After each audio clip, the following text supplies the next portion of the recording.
Muy buenas tardes, bienvenidos, ¿cómo están? Para los que no me conocen, mi nombre es Viviana Andrea Pisa, trabajadora social del Hospital Mental. Venimos acompañando en este proceso el encuentro de cuidadores. Este día, digamos el día de hoy, se está conmemorando, el Día de la Salud Mental, un tema tan importante que ha tenido tanto auge que desde la pandemia casi que comenzamos a darnos cuenta que había situaciones que teníamos que tener presentes con el fin de evitar de pronto desarrollar una enfermedad mental o comenzar a presentar episodios de crisis a nivel emocional, bueno, muchas situaciones personales que nos han llevado en muchas ocasiones a consultar o a preocuparnos por ese tema tan importante que es nuestro bienestar emocional. El día de hoy nuevamente nos acompaña la doctora Kelly Tatiana Duica, psiquiatra del Hospital Mental. Bienvenida, doctora. De antemano les agradezco por estar conectados en este espacio, pero también les enuncio y les recuerdo que por favor nos diligencien la asistencia. Van a encontrar el enlace en el chat de la página del Facebook y asimismo pueden ir haciendo las preguntas en el chat. Recuerden que no se responden preguntas personales, pues porque es necesario que consulten a su especialista, pero sí temas o algunas inquietudes que se vayan desarrollando, que vayan surgiendo durante la presentación. Bienvenida, doctora. Muchas gracias. Hola, buenas tardes para todos. Muchas gracias, Viviana, por tu presentación. Bueno, como hoy es el Día de la Salud Mental, precisamente escogimos hablar un poco sobre cómo puedo hacer yo para cuidar mi salud mental y por eso ese es el título de la charla de hoy. Bueno, ¿por qué es importante hablar sobre la salud mental? Realmente es porque son problemas de salud que son muy comunes. Se estima que 1 de cada 4 personas van a tener en algún momento de su vida una o más enfermedades mentales. También se ha visto que las personas que tienen enfermedades mentales pueden tener mayor grado de discapacidad, o sea, no poder ser capaz de desempeñarse en el trabajo, en el estudio, en las actividades diarias de la vida y tienen un riesgo mayor de morir de forma prematura. Las enfermedades de la mente generan una gran carga no solamente psicológica para la persona que la está padeciendo, sino también una carga social, porque son enfermedades que no solamente afectan a quien la padecen, sino a todo su entorno, a la familia, a la comunidad y además son enfermedades que generan grandes gastos económicos. Y el tener enfermedades de la mente nos va a aumentar el riesgo de tener también enfermedades físicas de nuestros órganos, aumentar el riesgo de sufrir de la presión, de sufrir del azúcar, de sufrir de obesidad. Por eso es que es tan importante hablar sobre salud mental. ¿Qué serían entonces los trastornos mentales o enfermedades mentales? Pues que se puede usar cualquiera de los dos términos. Son enfermedades que terminan alterando la forma en la que pensamos, nuestro estado de ánimo y la forma en la que nos comportamos. Algunas de esas enfermedades pueden ir y venir, como hay otras que pueden quedarse ahí por muchos años y pues como a lo largo de la vida. Y esas enfermedades de la mente van a afectar nuestra capacidad de poder relacionarnos con otras personas y nuestra funcionalidad en general en nuestro día a día. Igual, a lo largo de la vida, muchos de nosotros podemos llegar a tener síntomas o cambios en nuestra salud mental que pueden aparecer de vez en cuando. Por ejemplo, podemos tener cambios en nuestro ánimo o cambios en nuestro sueño, sin que eso signifique ya que tenemos una enfermedad mental. Hablamos de una enfermedad mental es cuando estos síntomas que estoy presentando me están generando pues como mucho compromiso en mis funciones y me están causando pues como mucho estrés, pues como que me estoy afectando mucho por la presencia de estos síntomas. Ahí es que hablamos de que tenemos una enfermedad mental. Hay diferentes tipos de trastornos mentales. Quería solamente mencionarles como algunos de ellos muy brevemente, pues porque realmente hablar de cada uno se nos iría casi que una charla solamente para hablar de ellos. Dentro de los trastornos tenemos los trastornos de ansiedad, que son, por ejemplo, estas personas que todo el tiempo están muy temerosas, pensando qué va a pasar con el futuro, pensando que van a ocurrir cosas malas, con muchos síntomas también, por ejemplo, en su cuerpo, dolor de cabeza, dolor de barriga, dificultad para respirar.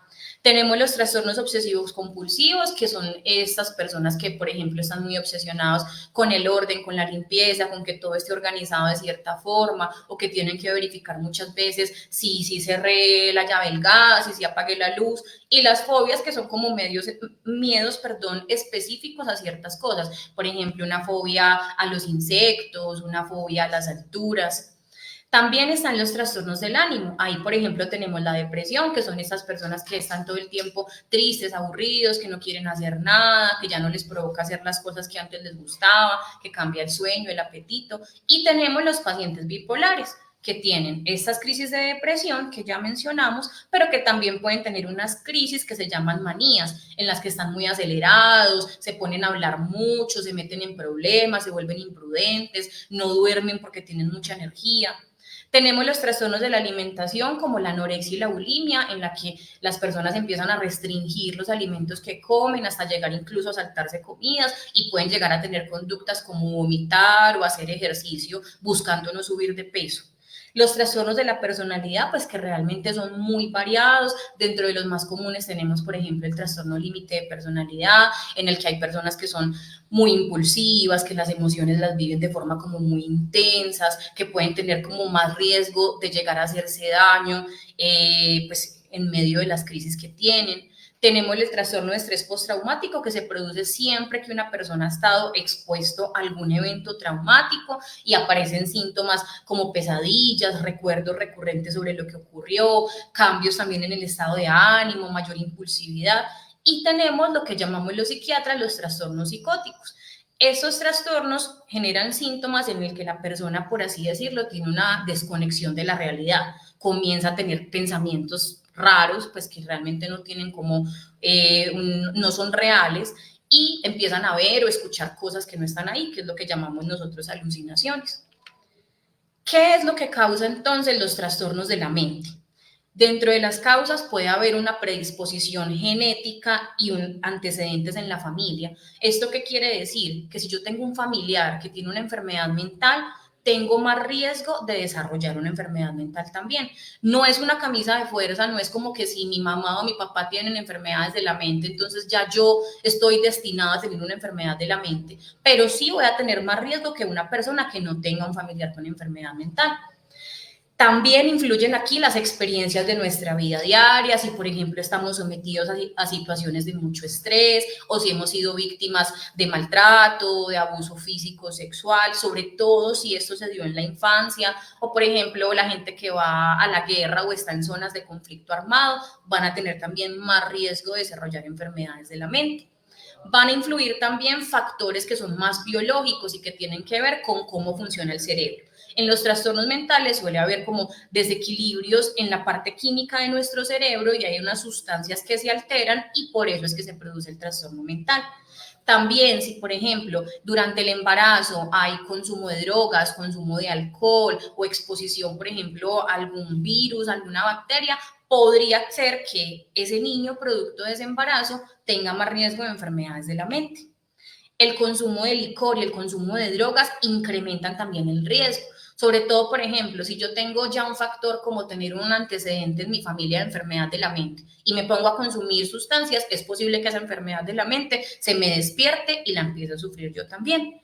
Tener enfermedades crónicas como la diabetes, la hipertensión, el cáncer, también me va a aumentar el riesgo.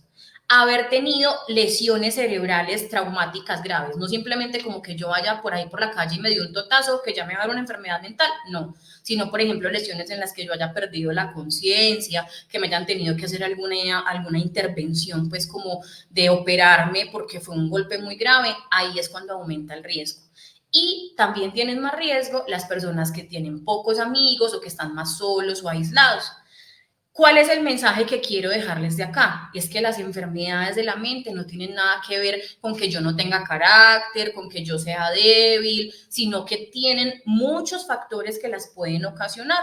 Y tener una enfermedad mental no es un sinónimo de que yo sea un flojo o que yo no quiera hacer nada o que yo no me esté motivando, sino que me la pueden ocasionar muchas cosas. ¿Qué complicaciones se asocian a las enfermedades de la mente? Algunas personas con enfermedades de la mente pueden tener más dificultad como para lograr esa felicidad y no hay como tanta alegría en la vida, sobre todo en los momentos de crisis. Pueden tener mayores dificultades con la familia, con sus parejas, pueden tener más aislamiento social, pues comienzan pues como a alejarse, por así decirlo, de amigos, de familiares. También, si dentro de la enfermedad mental tengo consumo de sustancias, va a haber unos problemas específicos asociados al consumo, incluso cambios sobre el funcionamiento del propio cuerpo. Por ejemplo, ustedes pueden ver que una persona que lleva muchos años consumiendo, la ven de pronto muy delgada, que se ve como si fuera de más edad. Todos esos son problemas asociados propiamente al consumo. También pueden llegar a tener problemas en el trabajo o en el estudio, es empezar a faltar mucho, no ser capaz de conservar un empleo. Como hay más dificultades, por ejemplo, para esto del trabajo, pueden terminar en problemas económicos, pues si yo no trabajo no voy a tener una fuente de ingresos y voy a tener estas dificultades. Hay mayor riesgo de que las personas con enfermedades mentales puedan hacerse daño a sí mismos o hacerle daño a los otros, sobre todo en estos momentos de crisis. Y pueden haber alteraciones orgánicas, como ya hablábamos, como la obesidad, la diabetes, la hipertensión, pero también hay algunos estudios que han mostrado que puede haber como que el sistema inmune de la persona no funcione bien. El sistema inmune es ese sistema que nos protege de las infecciones. Entonces, si mi sistema inmune no está funcionando bien, yo puedo llegar a ser más propenso a infecciones. Bueno, y ya después de haber definido qué es un trastorno mental, ahora entonces vamos a decir, bueno, ¿y la salud mental entonces qué es? Esto es un concepto que va a incluir que tengamos bienestar en muchos aspectos, en nuestro aspecto emocional, en nuestro aspecto psicológico y en nuestro aspecto social, porque nosotros pues somos un todo, no podemos coger como cada cosita por aparte. La salud mental va a influir de forma positiva o negativa, dependiendo de cómo esté, en la forma en que nosotros pensamos, sentimos y actuamos ante todas las situaciones que nos pone la vida. Dependiendo también de cómo esté nuestra salud mental, vamos a ser capaces de tomar decisiones, de manejar situaciones que sean difíciles y de relacionarnos con las otras personas. Y por eso es que la salud mental es tan importante y va a ser importante en todas las etapas de nuestra vida, desde que estamos muy niños hasta que estemos viejitos. ¿Por qué sería entonces importante tener salud mental? Me va a ayudar a poderme enfrentar a las situaciones difíciles de la vida, pues hay que entender que la vida, pues como a su paso nos puede poner muchos retos y si yo no estoy en un buen momento de mi salud mental, puede que incluso ante cosas que no sean tan complejas, termine reaccionando mal o no sepa cómo manejarlas si no cuido mi salud mental. Me va a ayudar también a estar bien físicamente, ya creo que nos quedó claro que hay una relación muy importante entre nuestra mente y nuestro cuerpo. Ellos son un todo y si yo no tengo buena salud mental, ténganlo por seguro que mi salud física también se va a ver comprometida. Me va a ayudar a tener buenas relaciones con las otras personas y va a ayudar a que yo pueda incluso ser un actor en mi comunidad, o sea, ser un líder, ayudar en las cosas positivas de mi comunidad. Me va a ayudar también a que yo sea capaz de poder trabajar, estudiar o a lo que sea que me dedique, lo voy a hacer de forma productiva. Y solamente teniendo una adecuada salud mental es que voy a lograr alcanzar como mi potencial máximo y cumplir todas las metas que tengo. ¿Qué puedo hacer entonces yo para poder mejorar mi salud mental? Hay una palabra clave aquí que es el autocuidado. El autocuidado son acciones pequeñas que todas las personas podemos ir aplicando en nuestro día a día y a pesar de que son acciones pequeñitas y que posiblemente no nos cuesten mucho tiempo en el día, sí van a generar mucho impacto en cómo me siento. Este autocuidado lo que busca es que yo haga cosas que me van a ayudar a vivir bien, a estar más tranquilo, a mejorar mi salud física y mental, controlar el estrés y así voy a disminuir los riesgos de enfermarme de algo y voy a aumentar mis niveles de energía para poderme desempeñar en el día a día. Dentro de estas como tips de autocuidado que podemos emplear, vamos a mencionar pues como varios acá. Uno de ellos es tratar de mantener una actitud positiva. Por ejemplo, si yo todo el tiempo estoy pensando en lo que hice mal en el pasado o todo el tiempo estoy pensando en qué va a pasar en el futuro, no voy a ser capaz de centrarme en mi presente y estar ahí atento a lo que me está ocurriendo. Entonces voy a empezarme a preocupar por una cosa que ya pasó y que no puedo cambiar o por una cosa que no ha pasado y que de igual forma no puedo controlar lo que va a pasar en el futuro. No somos pues como videntes ni tenemos una bolita de cristal para saber qué va a ocurrir. Por eso es que la idea es mantenernos siempre en nuestro presente. Lo ideal sería que buscáramos tener un equilibrio de emociones. Ahí, ojo, no es que haya emociones que sean positivas, negativas, buenas o malas, realmente todas las emociones cumplen funciones y son las que nos hacen seres humanos. Si me ocurre un evento que es maluco, pues puede que me ponga triste. Si me ocurre alguna cosa que yo percibo como injusta, puede que me dé mucha rabia. Pero la idea es tratar de no quedarnos enfrascados en esas emociones que nos generan como cierto malestar, como la tristeza o la ira. Tratar de aprovechar esos momentos en el que tengo emociones que siento como muy placenteras, por ejemplo, como la felicidad, y recordar esos momentos y quedarnos ahí. También es importante tratar de tomar descansos de las personas, de las noticias, de las redes sociales, de cualquier fuente de información negativa. Por ejemplo, si yo cuando veo noticias y veo que están pasando desastres naturales o conflicto armado, me siento muy triste, muy angustiado, pues más bien preferir no ver esa información. Si yo llego y me meto a redes sociales y me mantengo diciendo, ay, yo por qué será que no soy así tan bonito, por qué será que no tengo tanta plata como este otro, y eso me genera malestar, pues más bien pues si voy a usar redes sociales, debo cambiar las cosas que veo en las redes sociales, que sean cosas que me llenen de información más positiva. O si tengo personas que todo el tiempo están bajando mi estado de ánimo, que todo el tiempo me están criticando, que todo el tiempo me están haciendo daño, pues también es momento de tomar cierta distancia de ese tipo de personas. Otro de los tips que podemos aplicar es el de practicar la gratitud. Es algo que es fácil, nos puede tomar solamente unos minutos al día, ya sea que lo pensemos o que lo escribamos. Es importante que recordemos estas cosas buenas de nuestra vida. Puede que no sean cosas muy grandes en ese día que estamos pensando en eso, pero puede ir desde cosas muy pequeñitas. Por ejemplo, hoy estoy agradecido porque me comí un almuerzo muy rico, o porque iba caminando y alguien me saludó y eso me alegró el día. Hasta incluso llegar a agradecer por cosas grandes, como doy gracias porque tengo una familia, o porque tengo una casa, porque tengo un empleo. ¿Qué es lo que pasa? Cuando estamos aburridos o estamos angustiados, normalmente nos sesgamos mucho y nuestra mente nos hace creer que todo está mal, que todo está negro. Entonces, tomar estos momentos para recordar las cosas positivas nos puede ayudar más aún en esos momentos difíciles en los que vemos como si todo estuviera negro. Y nos va a ayudar a ver entonces nuestra vida de una forma diferente, de no quedarnos ahí como centrados en, no, es que todo me sale mal. No, mentiras que sí, mira que de pronto me fue bien en esto, me fue bien en esto. Entonces, cuando nos centramos en practicar esta gratitud, esto nos va a ayudar a sentirnos mejor.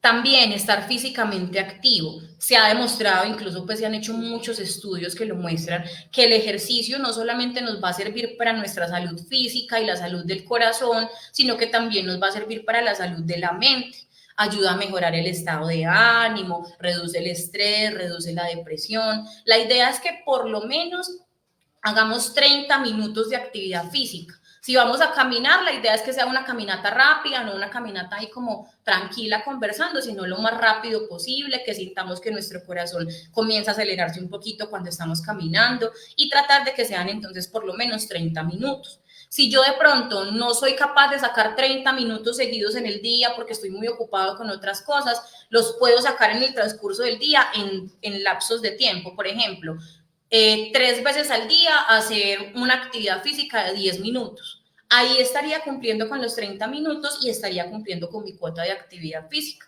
Es preferible eso, que hagamos ejercicio, así sea por raticos pequeñitos, pero que seamos constantes, a que simplemente no hagamos ningún tipo de actividad física. También es muy importante dormir bien.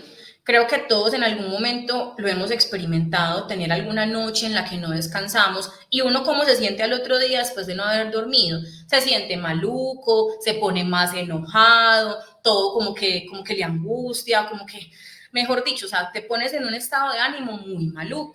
Y si nosotros dejamos de dormir bien por mucho tiempo, eso a largo plazo va a aumentar la probabilidad de que tengamos enfermedades de la mente. Incluso Para los que de pronto estuvieron en la charla de hace 8 días de demencias, yo les mencioné que el insomnio podía llegar a ser un factor de riesgo para desarrollar una demencia. Entonces yo tengo que procurar dormir bien. Hay algunos tips que se llaman higiene del sueño, que son cosas que yo puedo empezar a aplicar desde mi casa, no necesito ningún medicamento ni nada adicional y que nos pueden ayudar a mejorar esa forma de dormir. De hecho, lo recomendable cuando yo estoy empezando a presentar dificultades para dormir o en general para incluirlo en mi rutina es tener estos hábitos de higiene del sueño. Yo se los traje acá el día de hoy para que conversemos un poquito sobre ellos. Dentro de estos tips, lo recomendado siempre es tener horarios estables para dormirse y para despertarse.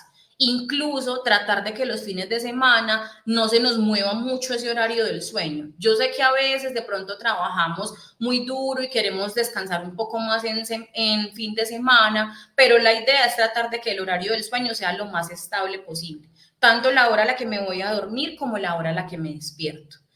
Entender que en la cama no se deben hacer otras actividades, o sea, la cama no es para sentarse a comer, la cama no es para sentarse a trabajar, porque así mi cerebro va a empezar a asociar que esto es un espacio en el que yo estoy desactivo y no durmiendo. Entonces, cuando yo me acueste, mi cerebro no va a asociar este espacio con descanso. Por lo tanto, no va a comenzar a apagarse, por así decirlo, para que yo me pueda quedar dormido. Tratar de evitar el uso de celulares, de televisores, de computadores, tablets, por lo menos 1 a 2 horas antes de irme a dormir. ¿Qué es lo que pasa?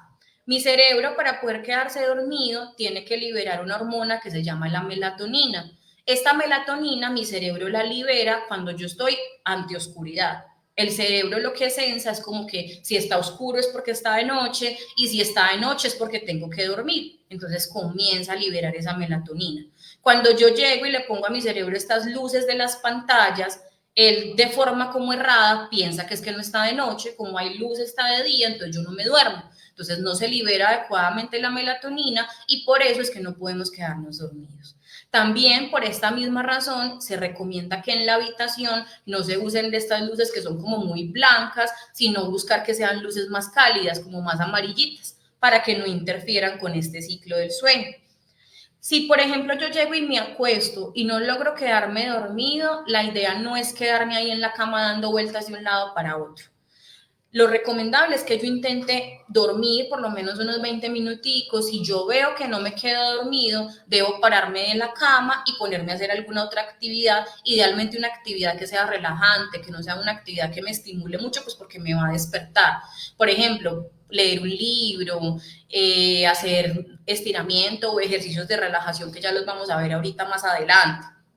Y una vez yo vuelva a sentir sueño, vuelvo otra vez a la cama e intento quedarme dormido. También sería bueno que dentro de nuestra rutina incluyamos actividades que sean relajantes para hacerlas antes de dormir. Sea, por ejemplo, lo que les mencionaba el libro, o prender una velita de olor que huela rico, o darme un baño caliente, o los ejercicios de relajación que ya les comenté que vamos a ver enseguida.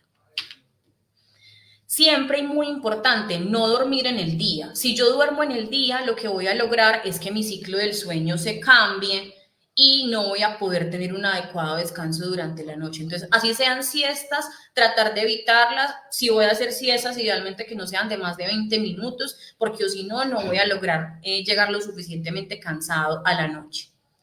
Debo tratar de que por lo menos 1 hora antes de irme a dormir, empezar como a bajar el ritmo de mis actividades. Entonces no es recomendable que yo, por ejemplo, haga ejercicio antes de irme a dormir, o sea, que haga como cosas que sean muy estimulantes para mi cerebro, porque no voy a quedarme fácilmente dormida. Se debe también evitar el consumo de cigarrillo y de bebidas oscuras.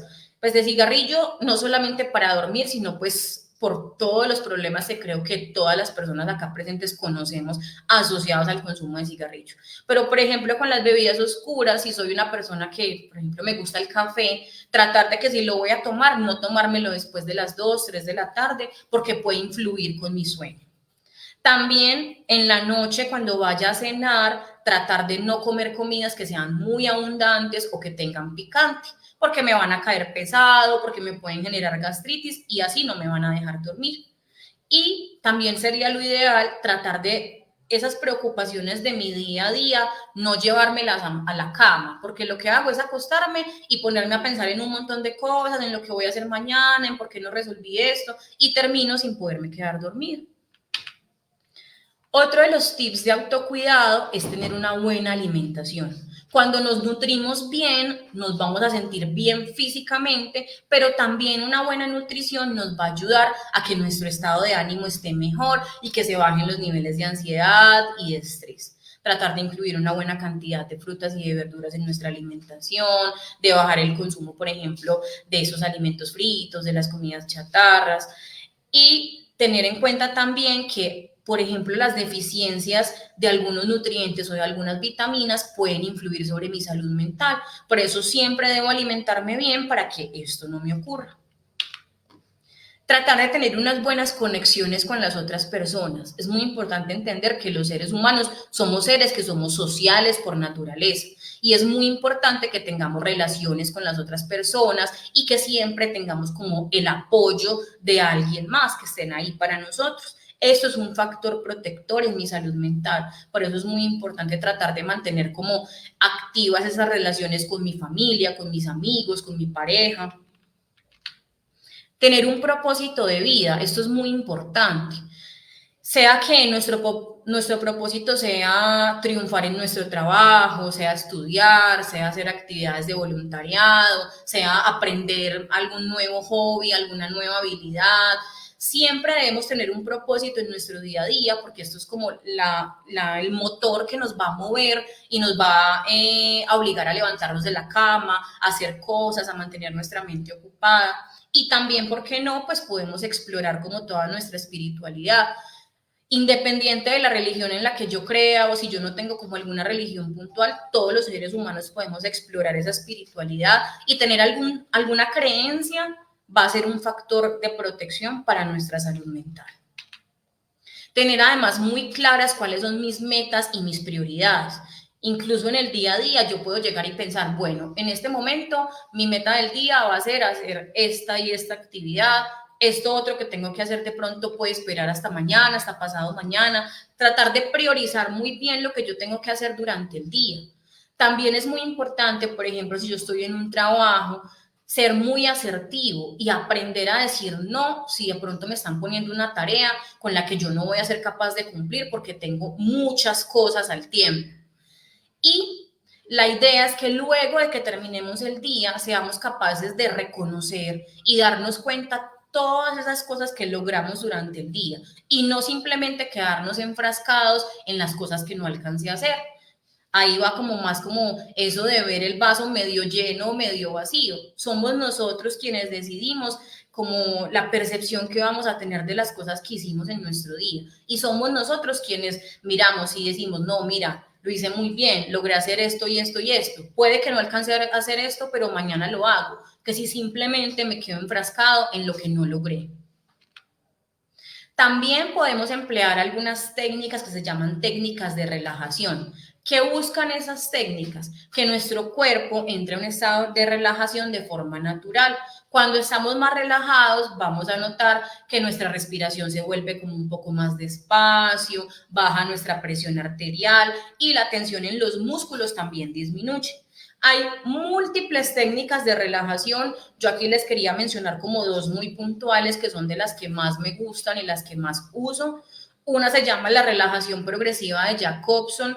Esto lo pueden llegar y buscar en YouTube, pues simplemente ponen así el nombre tal cual como se los estoy poniendo acá. Son unos ejercicios en los que se busca hacer contracción y relajación de diferentes grupos de músculos en el cuerpo y que finalmente pues ayuda a bajar esa tensión.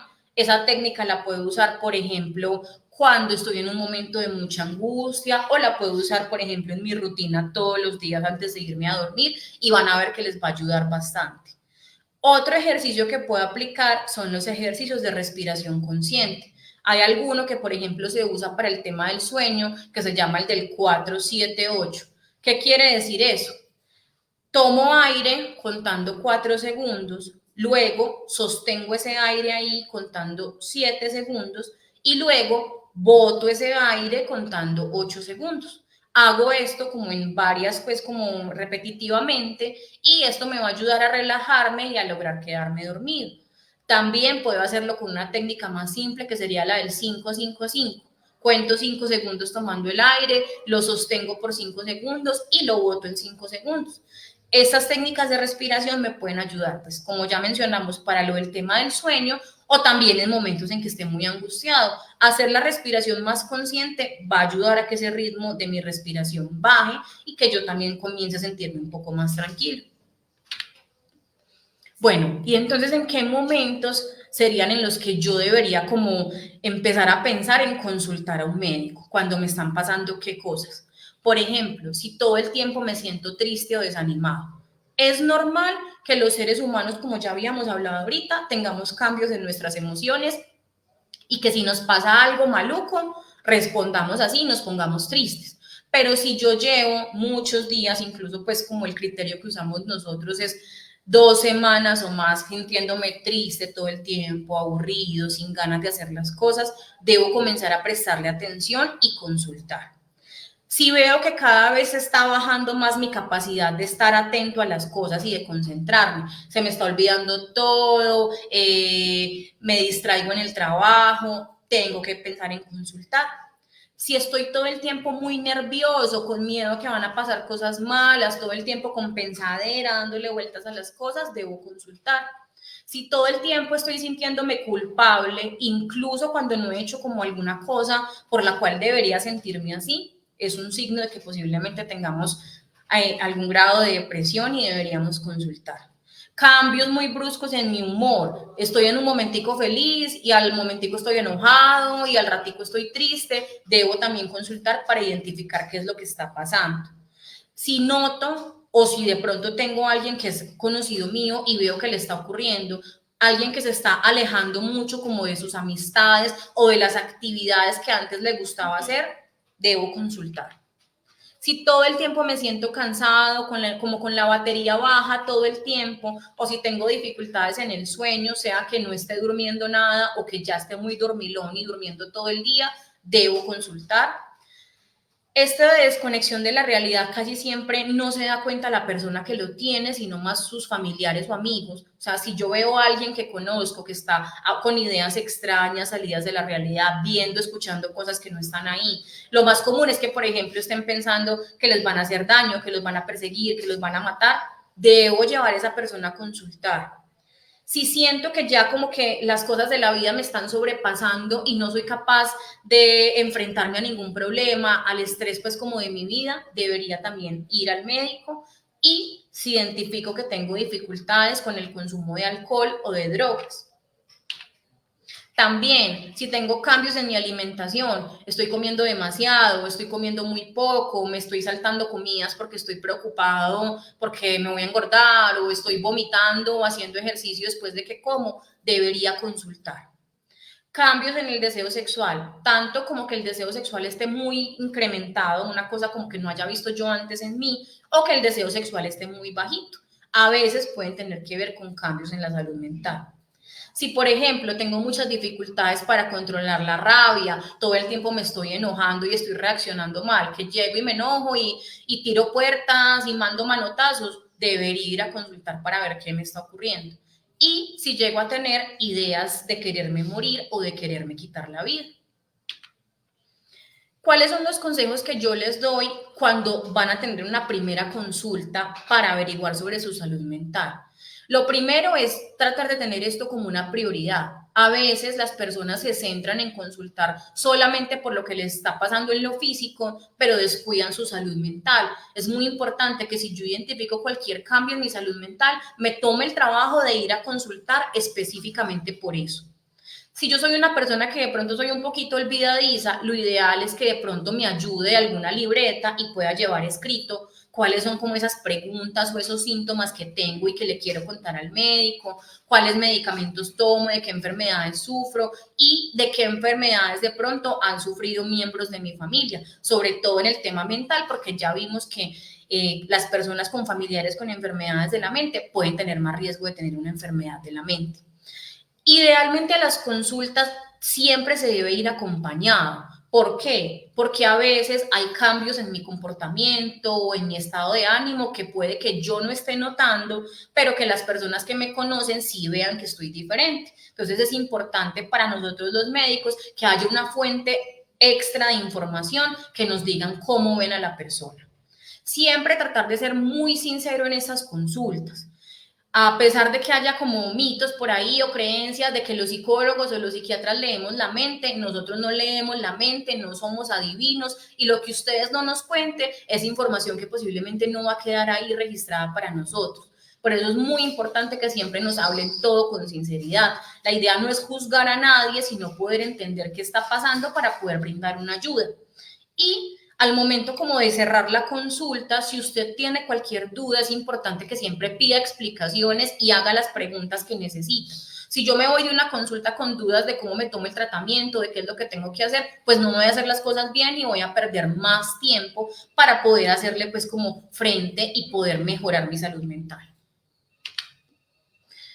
Bueno, el mes pasado fue justo como, pues, donde se celebró el Día de Prevención del Suicidio. Yo sé que de este tema, pues, se ha hablado, pero no podía dejar pasar esta charla sin volverlo a mencionar, porque pienso que es un tema muy importante y quiero que nos llevemos esa idea de que prevenir es preguntar. O sea, si yo identifico cualquier cosa extraña en una persona que conozco y pienso que de pronto podría ser una persona que está pensando en hacerse daño, llegar y acercarme y preguntarle lo que le está ocurriendo, antes le va a ayudar a esta persona a encontrar ayuda lo más pronto posible para que no termine ocurriendo alguna cosa que sea desastrosa. ¿Cuáles son como esos signos de alarma para suicidio? Personas que todo el tiempo están hablando de que se quieren morir o que desean suicidarse, incluso pueden llegar a soltarlo así en una conversación. La gente cree que los que hablan de que se quieren hacer daño es porque no se quieren hacer daño y esto es un mito, es falso. En los estudios de personas que terminan suicidándose se ha encontrado que las personas pues como que llegan al acto los días o meses antes de hacerlo le habían contado a algún familiar o incluso en algunas ocasiones le habían contado a personal de la salud. O sea que es muy importante siempre que alguien hable de esto, prestarle mucha atención. Si la persona todo el tiempo está hablando de que se siente vacío, que se siente desesperado, que no encuentra una motivación para vivir, o por ejemplo, si todo el tiempo está diciendo como que se está sintiendo atrapado, que no ve solución a sus problemas, personas que tengan alguna enfermedad y tengan un dolor que sea insoportable o alguna carga emocional que sea muy fuerte, personas que todo el tiempo están sintiendo que son cargas para los demás y están hablando de esto, como yo no sirvo para nada, yo lo que hago es estorbar, tenerlos pues como muy presentes y acompañarlos. Si noto que pues como una persona que conozco se está alejando de los que eran sus amigos y de su familia, que comienzan a regalar como sus cosas, a despedirse, a poner como sus cosas en orden, como hacer testamentos o saldar deudas, debo prestar mucha atención. Personas que comienzan a meterse en actividades que pueden ser de riesgo, que empiecen a manejar borrachos, a manejar muy rápido, a hacer como cosas así que pueden poner en peligro su vida, debo también tenerlos presentes. Cambios bruscos en el estado de ánimo, que yo haya identificado que la persona está por ahí consultando en internet formas de hacerse daño, que está buscando por ahí como cómo lo haría. Personas que todo el tiempo se sienten como muy culpables o avergonzadas, de pronto que yo vea que está consumiendo más licor y más drogas de lo normal, que lo vea muy ansioso, como muy agitado, o cambios en el sueño o en el apetito. Estas recomendaciones son unas recomendaciones que hace el Instituto Nacional de Salud Mental de los Estados Unidos. Es como una imagen, como pienso que es muy ilustrativa y que nos puede ayudar en esta charla. Entonces, el primer paso dentro de esas medidas que yo debo tomar es el preguntar. Si tengo una persona que vi que tiene alguno de los signos de alarma que mencioné anteriormente, le puedo preguntar directamente si ha pensado en hacerse daño. Es un mito pensar que yo por preguntar voy a inducir a alguien a que se haga daño. Eso no funciona así. Las personas con ideas de quererse morir o de hacerse daño ya las tienen ahí. Y si yo no pregunto antes, esta persona puede que no logre encontrar la ayuda que necesita. Si yo identifico que estoy ante una persona que se quiere hacer daño, debo procurar mantenerlo a salvo en ese momento en que lo identifiqué. Si estoy en un lugar, tratar de que no haya por ahí cosas con las que se pueda hacer daño, que no haya por ahí cuchillos, que no esté cerca de algún sitio del que se pueda lanzar, que no haya por ahí como medicamentos o cosas que pueda tomar. Estar siempre presente y darle a entender a esa persona que yo lo estoy ahí escuchando. Yo no tengo que dedicarme a dar consejos ni a resolverle la vida a nadie, sino simplemente que esa persona sienta que alguien está ahí, que le está prestando atención y tratar de validar lo que esa persona me dice. De nada sirve que una persona me diga que se quiere hacer daño y yo simplemente le diga, ay, pero ¿por qué? ¿Por esa bobada? No, pero uno no quiere morir por eso. La persona solamente se va a sentir mucho más mal. Hay que entender que las realidades de todos son muy distintas y cosas que de pronto a mí no me afectan en nada, a otras personas puede que les genere mucha molestia. Entonces es muy importante entender esas razones, comprender a la persona y hacerle entender que estamos ahí para escuchar. Siempre tratar de establecer como conexión con alguna línea de ayuda. Dentro de las opciones que tenemos acá en Medellín, tenemos la opción 123 social, tenemos la línea Minga, que es el 444-4448, o también, pues, acudir directamente a algún servicio de urgencias. Los pensamientos de quererse morir, de quererse hacer daño son una urgencia y se deben aceptar así, de tal forma, pues, en cualquier institución. Si de pronto hay personas que no sean propiamente como de la ciudad de Medellín, sino de otros departamentos, otras ciudades, en Google pues ponen ahí como las líneas de emergencia de salud mental y digamos que el gobierno ha sacado un listado de todas las líneas de atención de salud mental que hay a nivel nacional.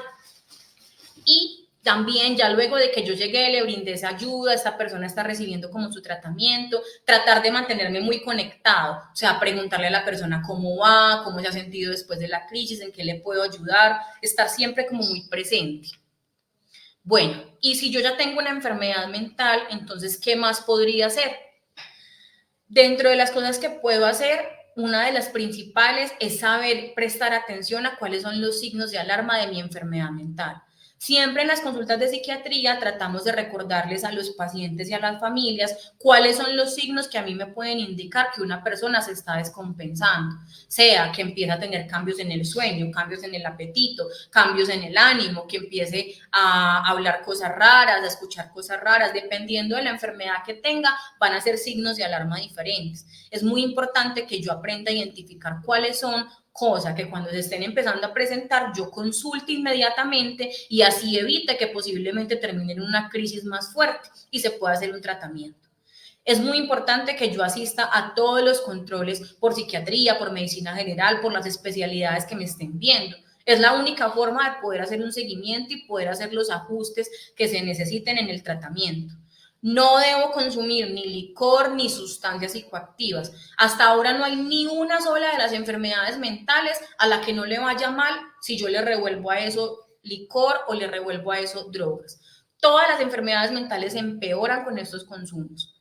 Tengo que ser muy puntual con mi medicación porque si no voy a tener dificultades para poderme compensar, me va a tardar más, voy a tener crisis más recurrentes y siempre seguir como la indicación al pie de la letra, no tomar ni más de la medicación ni menos de la medicación, sino lo que me indicó mi médico tratante.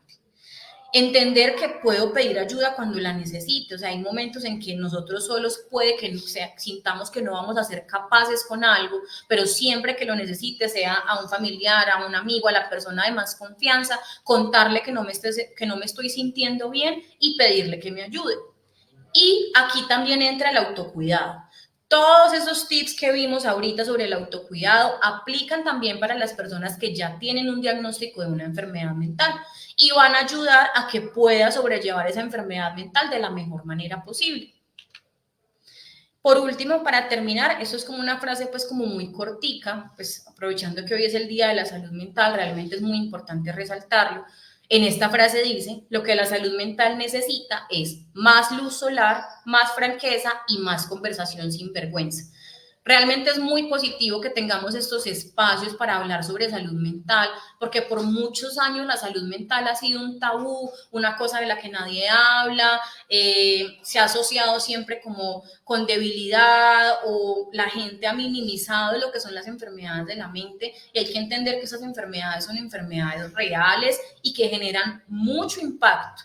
Yo me atrevería a decir que incluso las enfermedades, algunas de las enfermedades mentales son más incapacitantes y generan más dificultades que muchas de las enfermedades físicas, pero aún así no hemos logrado todavía, bueno, aunque cada vez hay más conciencia sobre ellas, todavía nos falta muchísimo como sociedad para entender la importancia de la salud mental. Bueno, les agradezco mucho por la atención y quedo muy atenta a tus preguntas. Bueno, no, pues yo creo que más que preguntas nos manifiestan que hay muchas felicitaciones sobre el tema. Dice de todas formas por aquí Julián Arango, doctora, una pregunta, si duermo bien después del trabajo pero me siento cansado siempre, ¿puedo ir a consultar por eso? Bueno, el caso de Julián es particular porque Julián es mi esposo.